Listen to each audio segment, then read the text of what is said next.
Many godly people want to help the most needy. My friend Milton, he's been working for years on several projects in Sierra Leone that allow us to do just that. He spent tens of thousands of his own money and is finally asking us all for help. His projects, a simple Catholic church, housing for priests, a water project in his town, and a healthcare clinic that's mostly done. I'm asking you to please support this amazing effort to do the most good for the most needy. Join me in the Kabia Foundation's efforts to make Milton Kabia's hometown a better, happier, and holier place to live. Some facts about Sierra Leone: life expectancy 60 years, yearly income $475. It's one of the most war-torn and poorest places on earth. And if there is a place that we should help, this is it. Yeah, thanks so much. And then my name is Dr. Milton Kabia. I'm the CEO and founder of Kabia Foundation. How long have you been working on this project? I've been working on the Kabia Foundation project for the past 10 years. What are all the parts of this project? What are you trying to build? The main project I'm going to talk about in this situation is the completion of the church and then the health center in Makeh village, which is 100 miles from the city of Freetown, that is the capital city of Sierra Leone. Makeh is surrounded by more than 20 villages, wherein we have people who are Muslims and then some of them are not. We are trying to complete the church, which is already built up to roof level. Then the church is going to be built in the village, Makeh, which is 100 miles from Freetown, capital city of Freetown. That is where I grew. That is where I was born, and I was there till 3 years when my father passed away, and then I moved to the nearest town, which is 5 to 7 miles away from Makeh. What was your inspiration for building a church, a healthcare clinic, and housing for priests? My inspiration for building the church is that within the environment, we have young youth, elders who are not Muslims. They don't go to the mosque. They have their beliefs, and then my intent is to turn this belief into Christianity, wherein they can go to church and then be able to worship the Lord Jesus Christ. I'm a Christian. I'm the only Christian member of the family. All my other members, siblings, are Muslims. My wife and my kids are Christians. So when I normally visit the village, we sit together, we discuss with youths, elders, and then even the kids, and then they like the idea of having a church in the village. Secondly, the health center is one that is going to help us to expand our wells development project. We are building water wells for the villages to make sure that they stop going down to the stream to get water, which might lead to severe diseases and then death, and then increase the mortality rate in the villages. So we are building water wells. So with the help of the clinic, we can actually expand to wherein we can, people can get medication. They can, give back, in the hospital rather than walking to the nearest town. I was also born on the road to the town. My mother, when he was going to give birth to me, she has to walk about 7 miles, and she wasn't able to get to the hospital. I was born on the road to the village. And then part of the church also, which is very close to the health center, is a small house for the priests, or the priests that are going to be helping us to run the church. The church itself is not owned. I bought the land from the community. I handed it over to the Roman Catholic Mission.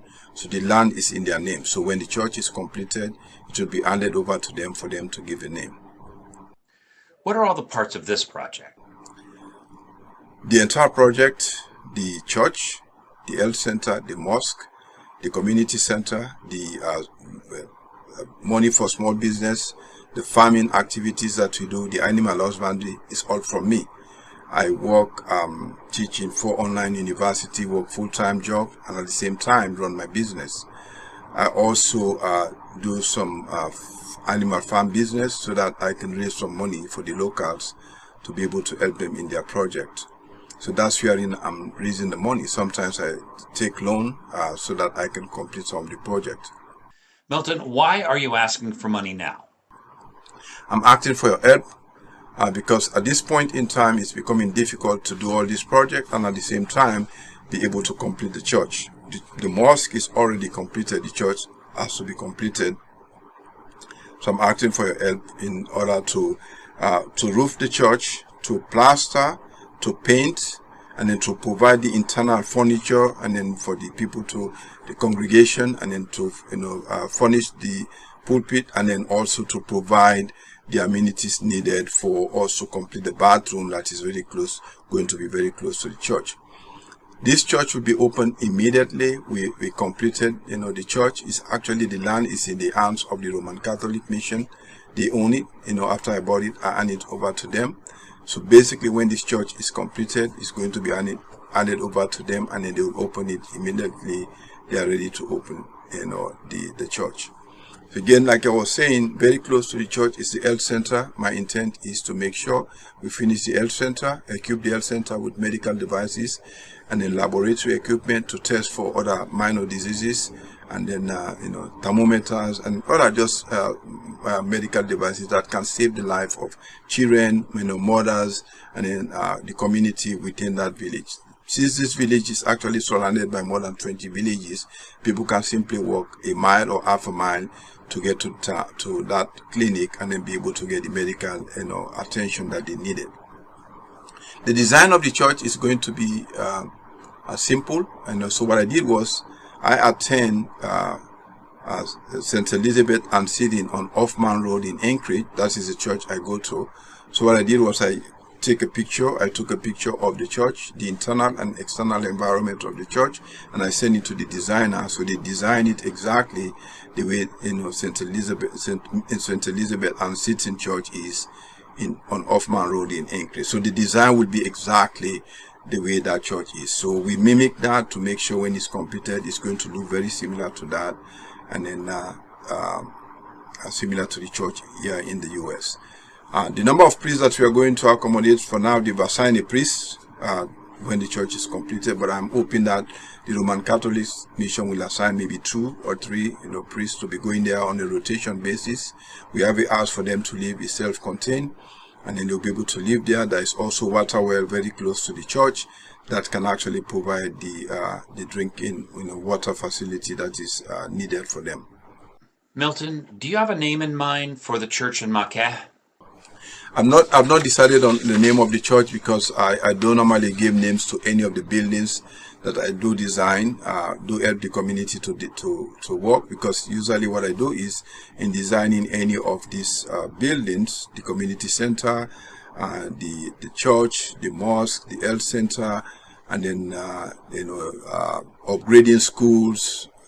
I provide the money needed, and then the villagers, they help with the labor, and then we cook during the time they do help. Sometimes we have to pay contractors for specialized jobs so that they can come in, like plumber, electricians, to actually help us do this. So I don't really give the name. I allow the building to be completed and then hand it over to the community for them to give the name, so that I don't influence the naming of that. What is life like in Maquet and in the surrounding villages? The life in the village is a little bit tough, but we are making it easier for them. We are working together to make it easier. We establish multiple projects like peanut. We are in the grow peanut, and then they have some for food, some they can sell. We have peanut or granite, or we also have cassava called manioc here. They grow cassava right now. We have 20 acres of cassava. From the cassava, they can sell the leaves to the nearby town. They can sell the tuber, the manioc. They can sell it. They can also process that into flour and then sell the flour to nearby town. And then some of the flour can be kept for them to have as food. And then we have rice farming, which is, if you go to the website, kabiafoundation.org, you'll see a little bit of rice being harvested, and then we give it to the farmers. We give them like a stack of rice, for them to cultivate, and then they can pay back with a stack and maybe a stack and a half. So the half, we can collect all the halves from all the farmers and then give it to the next set of farmers. Because all the farmers want, seed production, but I cannot actually all by myself offer all of that to the farmers, because that's a lot of money for me to get, personally and then give to them. So that's one way we can help the people in the village. But down in Freetown, which is the capital city of Freetown, as you know, the world economy, the constraint, the economic challenges that every country is facing is also being faced in Freetown in terms of the economic situation. And what's still now is the young men are going to drugs, and then the government is helping them to try to get away from those. I give some business to some women in Freetown. My reason for doing that is that in Freetown they also have the avenue to buy other goods and then help work with the women in the villages so that they can get goods at cheaper prices. So I have women doing business in Freetown. I have some of them, some women doing business in the villages.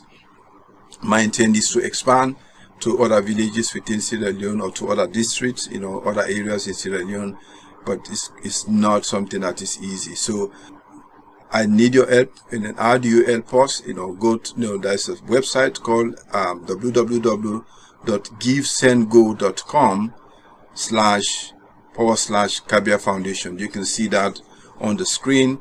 It's www.givesendgo.com / Kabia Foundation. You can see that on the top of the screen there. So please help us, and then thank you so much for all your help and support.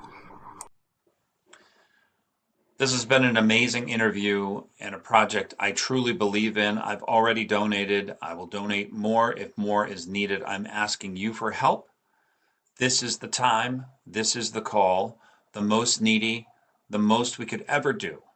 A church in Maquet, a healthcare clinic, a water project, and housing for priests. Please join me in supporting the Kabia Foundation's dream of making his hometown a special place, a better place.